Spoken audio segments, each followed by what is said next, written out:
ജീവിതത്തിൽ സമ്പത്തുള്ളവരെന്ന് പറയുന്നത്? നമ്മുടെ നാട്ടിൽ സാധാരണഗതിയിൽ പറയുന്നത് എന്താ? ഓ, വലിയ വീടുണ്ട്, കാറുണ്ട്, അല്ലേ, കൂടുതൽ ഇതൊക്കെ ഉണ്ട്, അതുകൊണ്ട് അയാൾ സമ്പന്നനാണെന്ന് പറയും. ആ സമ്പത്ത് മാത്രമല്ല ജീവിതത്തിലെ വേണ്ട സമ്പത്ത്. അതൊരു സമ്പത്താണ്, അനേക സമ്പത്തിലൊന്നാണ്. അതും വേണ്ട എന്നല്ല, അതും വേണം. ഇന്ന് നമ്മൾ ആകെ സമ്പത്ത് ധരിക്കുന്ന കറൻസിയും, ഇല്ലേ, നോട്ടും, അത് കൊടുത്ത് കിട്ടുന്ന സാധനങ്ങൾ, വസ്തു വാങ്ങി, വീട് വെച്ചു, സ്വർണം വാങ്ങി, കാറ് വാങ്ങി, ഇല്ലേ, ഇതൊക്കെയാണ് നമ്മളിന്ന് സമ്പത്തിൻ്റെ മാനദണ്ഡം എന്ന് പറയും. ഇതെല്ലാം ഉള്ളത് മാത്രമല്ല സമ്പത്ത്, മറ്റനവധി സമ്പത്തുണ്ട് എന്ന് തിരിച്ചറിയാനും അത് നമ്മുടെ കുഞ്ഞുങ്ങളിൽ തലമുറയിലേക്ക് പകർന്നു കൊടുക്കാനും നമുക്ക് സാധിക്കണം. അനേക സമ്പത്തുകളുണ്ട്. സമ്പത്തിനെ പ്രധാനമായും 3 തരത്തിൽ തിരിക്കാം. ഒന്ന് ആസുരിക സമ്പത്ത്, ഒന്ന് മാനുഷികമായ സമ്പത്ത്, മൂന്നാമത് ദൈവീക സമ്പത്ത്. ആസുരികമായ സമ്പത്ത് എന്ന് പറഞ്ഞാൽ എന്താ? അർഹതയില്ലാതെ നേടുന്നതെല്ലാം ആസുരിക സമ്പത്ത്. മനസ്സിലായില്ലേ? അർഹതയില്ലാതെ നേടുക, പിടിച്ചു പറിക്കുക, കൈക്കൂലി വാങ്ങുക, അഴിമതി നടത്തുക, ഇങ്ങനെയൊക്കെയുള്ള നേടുന്നതെല്ലാം എന്താണ്? ആസുരിക സമ്പത്താണ്, അസുര സ്വഭാവത്തോടെ നേടുന്നതാണ്. ഇനി മാനുഷിക സമ്പത്ത് നമ്മുടെ ജീവിതത്തിന് വേണ്ടി, ഈ സമൂഹ ജീവിതത്തിന് വേണ്ടി നേടുന്ന സമ്പത്താണ്. ഈ സമ്പത്തുകൾ ഏതൊക്കെയാണ് നമുക്കൊന്ന് ചിന്തിക്കാം. അനവധിയുണ്ട്, പറഞ്ഞാൽ തീരില്ല. ഇപ്പോൾ ഉദാഹരണം പറഞ്ഞാൽ, നല്ല മാതാപിതാക്കൾ ഒരു സമ്പത്തല്ലേ? അല്ലേ? നല്ല മക്കൾ ഒരു സമ്പത്തല്ലേ? നല്ല ഭാര്യ ഒരു സമ്പത്തല്ലേ? നല്ല ഭർത്താവ് ഒരു സമ്പത്തല്ലേ? അല്ലേ? നല്ല കൊച്ചുമക്കൾ ഒരു സമ്പത്തല്ലേ? നല്ല സഹോദരൻ ഒരു സമ്പത്തല്ലേ? തിരിച്ച് സഹോദരി ഒരു സമ്പത്തല്ലേ? നല്ല വായു ഒരു സമ്പത്തല്ലേ? അല്ലേ? നല്ല ജലം ലഭിക്കുന്ന ഒരു സമ്പത്തല്ലേ? ആണോ? മനസ്സിലായിരുന്നുണ്ടോ? നല്ല സുഹൃത്തുക്കൾ ഒരു സമ്പത്തല്ലേ? നല്ല ഗുരുനാഥൻ ഒരു സമ്പത്തല്ലേ? നല്ല നാട് ഒരു സമ്പത്തല്ലേ? നല്ല ചിന്തകൾ ഒരു സമ്പത്തല്ലേ? നല്ല ആരോഗ്യം ഒരു സമ്പത്തല്ലേ? അല്ലേ? ഇപ്പോൾ ഒരു കണ്ണിനെ വെച്ച് നോക്കിയാൽ കണ്ണിന്റെ നല്ല കാഴ്ച ഒരു സമ്പത്തല്ലേ? മനസ്സിലായില്ലേ? അങ്ങനെ അനേക സമ്പത്തുക്കളിൽ ഒരു സമ്പത്താണ് പണം എന്നത്. ഇന്ന് നമ്മൾ ആകെ സമ്പത്ത് എന്ന് പറയുന്നത് എന്തിനാ മാത്രമാണ്? പണത്തെ മാത്രമാണ്. അതുകൊണ്ടാണ് ആ സമ്പത്ത് ഇന്ന് പലപ്പോഴും സുഖത്തെക്കാളും ദുഃഖത്തിനും കാരണമായി മാറുന്നത്. മനസ്സിലായില്ലേ? അപ്പൊ ജീവിതത്തിൽ അനവധി സമ്പത്തുക്കളുണ്ട്. നല്ല ചിന്തയും നല്ല പെരുമാറ്റവും ഇതൊക്കെ സമ്പത്താണ്. അങ്ങനെ യഥാർത്ഥ സമ്പത്ത് എന്തൊക്കെയാണെന്ന് നമ്മൾ പഠിപ്പിക്കണം. മനസ്സിലായില്ലേ? ഇനി ദൈവിക സമ്പത്തുണ്ട്. എന്താണ്?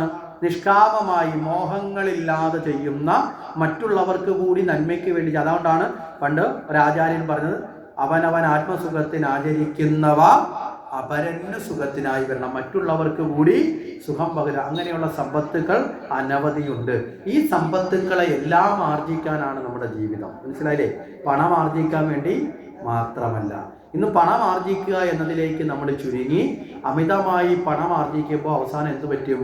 നമ്മുടെ കണ്ണിൻ്റെ കാഴ്ചകൾ കുറയും. ഈ കണ്ണിൻ്റെ അല്ല, അകക്കണ്ണിൻ്റെ കാഴ്ചകൾ കുറയും.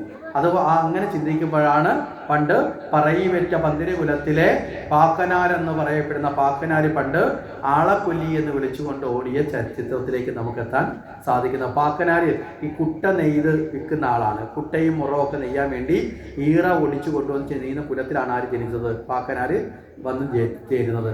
പന്തിരി കുലത്തിൽ ജനിച്ച ആളാണ്. മനസ്സിലായില്ലേ? വരരുചിയുടെ മക്കളാണ്. പക്ഷേ 12 പേരും 12 സ്ഥലത്താണ്, 12 ചിന്തയിലാണ് മാറിയത്. അതിൽ പാക്കനാരി കുട്ട നെയ്യുന്ന വംശത്തിലാണ്. പാക്കനാരി കുട്ടയ്ക്ക് വേണ്ടി ഈറ ഒടിക്കാൻ കാട്ടിൽ പോയി. ഈറ വെട്ടുന്ന സമയത്ത് അതിൻ്റെ ചുവട്ടിലുണ്ടായിരുന്ന മൺകുറ്റ് ഇളകി മറിഞ്ഞ സമയത്ത് അതിൻ്റെ അടിയിൽ അനവധി രത്നങ്ങളും സ്വർണങ്ങളും ഒക്കെ നാണയങ്ങളും കിടക്കുന്നുണ്ട്. പാക്കനാർ നിലവിളിച്ചുകൊണ്ട് ഓടുന്നത് ആളക്കൊല്ലി എന്ന് പറഞ്ഞുകൊണ്ടാണ് ഓടുന്നത്. പാക്കനാർ ഈ മലയുടെ താഴേക്ക് വന്നപ്പോൾ അവിടെ 2 പേര് ഇരിപ്പുണ്ടായിരുന്നു. അവർ ചോദിച്ചു എന്ത് പറ്റി? അവർ പാക്കനാർ പറഞ്ഞത് ആളക്കൊല്ലി. അപ്പോൾ അവർ പറഞ്ഞടാ, ഈ ആളക്കൊല്ലി ഇന്നുവരെ കണ്ടിട്ടില്ലല്ലോ, ബാക്കി പുലിയും കടുവയും ഒക്കെ കേട്ടിട്ടുണ്ട്, ആളക്കൊല്ലിയെ എന്നാൽ പിന്നെ ഒന്ന് നോക്കിക്കളയായിരുന്നു. പാക്കനാരെ നിർബന്ധിച്ച് വിളിച്ച് ബലമായി പിടിച്ചുകൊണ്ട് ഇവർ 2 തടിയൊക്കെ എടുത്ത്, അഥവാ ആളക്കൊല്ലി വന്നാൽ അടിക്കാൻ വേണ്ടി, ഇവർക്ക് രക്ഷപ്പെടാൻ വേണ്ടി ഇതൊക്കെ എടുത്തുകൊണ്ട് അവിടെ ചെന്നപ്പോൾ പാക്കനാർ പറഞ്ഞത് ആ വൃക്ഷത്തിൻ്റെ എവിടെ ആളക്കൊല്ലി. ചെന്ന് നോക്കിയവർ അയ്യടാന്നായിപ്പോയി. എന്താ കാര്യം? അവിടെ കണ്ടത് എന്താ? സമ്പത്താണ്, പണമാണ് കിടക്കുന്നത്. അപ്പോൾ പാക്കനാരെ കൈ വിട്ടിട്ട് അത് വാരിക്കൂട്ടാൻ, എന്തൊരു വെട്ടിയാണെന്ന് പറഞ്ഞ് വാരിക്കൂട്ടാനായിട്ട് അവർ ഓടിപ്പോയ സമയം കൊണ്ട് പാക്കനാർ വീണ്ടും താഴേക്ക് ഓടി, ആളക്കൊല്ലി എന്ന് വിളിച്ചുകൊണ്ട് ഓടി. അങ്ങനെ പാക്കനാർ താഴെ വന്ന് വിശ്രമിക്കുന്ന സമയം കൊണ്ട് ഇത് വാരിക്കൂട്ടാൻ തുടങ്ങി. ഉടുത്തിരുന്ന മുണ്ട് വരെ അടിച്ച് ഇതെല്ലാം വാരി. കാരണം അവിടെ എല്ലാം ഇളക്കി ഏതെങ്കിലും മണ്ണിൻ്റെ അടിയിലൊക്കെ ഉണ്ടോ, ആരാണ്ടോ എന്നോ മോഷ്ടിച്ചതോ ഏതോ നിധി അവിടെ കൊണ്ടുവച്ചതാണ്. ഇവരിതെല്ലാം വാരി ഈ തുണിക്കകത്തേക്ക് വാരി കെട്ടിക്കൊണ്ടിരുന്നപ്പോൾ ഒരുവൻ പറഞ്ഞു, നല്ല വിശപ്പുമുണ്ട്. മനസ്സിലായില്ലേ? അപ്പം മറ്റവൻ പറഞ്ഞെങ്കിൽ നീ ഒരു കാര്യം ചെയ്യ്, എവിടുന്നെങ്കിലും കുറച്ച് പഴമോ വെള്ളമൊക്കെ കിട്ടുമെന്ന് നോക്ക്, ആ സമയം കൊണ്ട് ഞാനിതെല്ലാം വാരി വെക്കാം എന്ന് പറഞ്ഞു. അങ്ങനെ ഒരുത്തൻ വെള്ളം എടുക്കാനും പഴമൊക്കെ എടുക്കാൻ വേണ്ടി പോയി. അങ്ങനെ എടുക്കാൻ പോയി ഒരാൾ ഇവിടെ നിന്ന് ഈ സമ്പത്തെല്ലാം വാരി കെട്ടിക്കൊണ്ടിരിക്കുകയാണ്. ഈ പഴവും എടുക്കാൻ പോയ ആൾ ചിന്തിച്ചു, എടാ തിരിച്ചു വന്ന് ഈ പഴവും കൂടെ ഇവന് കൊടുക്കുമ്പോൾ ഈ സമ്പത്തിൻ്റെ പകുതിയല്ലേ എനിക്ക് കിട്ടും അല്ലേ? രണ്ടുപേരുണ്ടല്ലോ, പകുത്തെടുക്കും.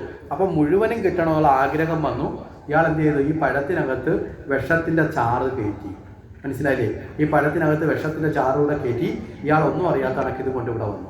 ഇതേ സമയത്ത് ഇവിടെ ഇരുന്നു കൊണ്ട് ഈ സമ്പത്തെല്ലാം കൂടെ വാരി പൊതിഞ്ഞ് കിട്ടുന്ന ആൾ ചിന്തിച്ചു, അവൻ ഈ പഴവും ഭക്ഷണമൊക്കെ ആയിട്ട് വരുമ്പോൾ അവനും പകുതി കൊടുക്കണമല്ലോ, അവന് കൊടുക്കാതിരിക്കാൻ എന്താ മാർഗമെന്ന് ഇയാളും ചിന്തിച്ചു.